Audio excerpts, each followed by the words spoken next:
खुदा बाप और बेटे और रूह कुदस के नाम से आमीन। इशाया 53 बाब। जो हमसे सुना उसका किसने यकीन किया है, और खुदावंद का बाजू किस पर जाहिर हुआ है।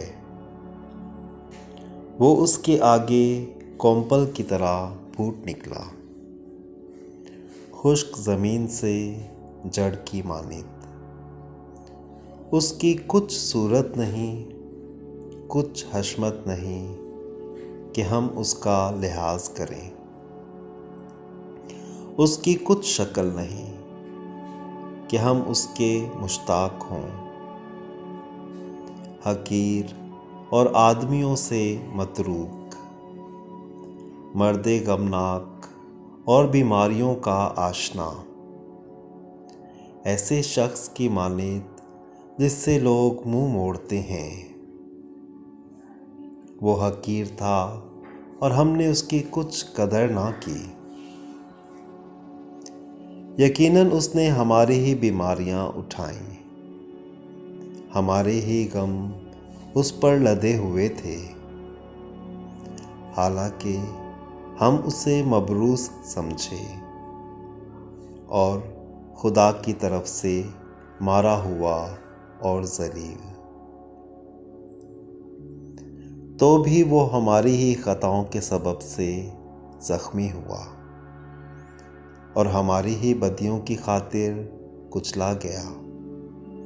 हमारी सलामती की तादीब उस पर थी और उसी के कोड़े खाने से हमने शिफा पाई।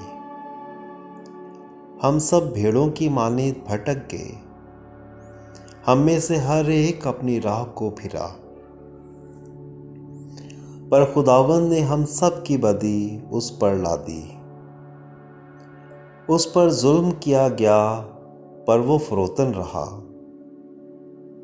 और उसने अपना मुंह ना खोला।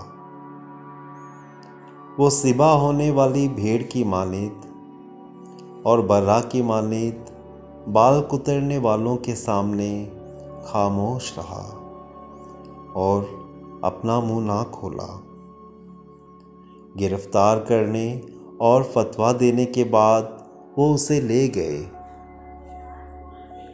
उसका अंजाम कौन बयान करेगा। वो अर्ज़े जिंदगान से काटा गया और अपनी उम्मत की सरकशी के सबब से कत्ल किया गया, और उन्होंने शरीरों के साथ उसे दफनाया और दौलतमंद के साथ उसको कब्र में रखा। अगरचे उसने कभी जुल्म ना किया और उसके मुंह में फरेब ना पाया गया, तो भी खुदावंद को पसंद आया कि उसको बीमारियों से कुचले। यकीनन उसने अपने आप को खता का ज़बीहा किया। वो ऐसी नस्ल देखेगा जिसके अयाम दराज होंगे, और खुदावंद का इरादा उसके हाथ से कामयाब होगा। वो अपनी जान के दुख के बाद नूर देखेगा। वो अपने इरफान से आसूदा होगा।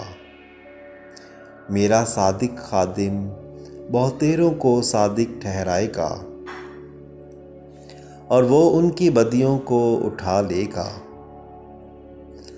इसलिए मैं बहुतेरों को उसका हिस्सा कर दूंगा और बेशुमार लोग उसकी गनीमत होंगे,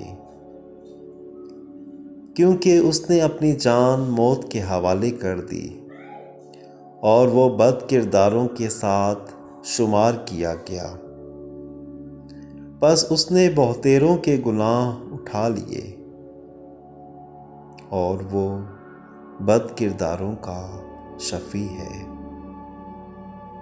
आमीन।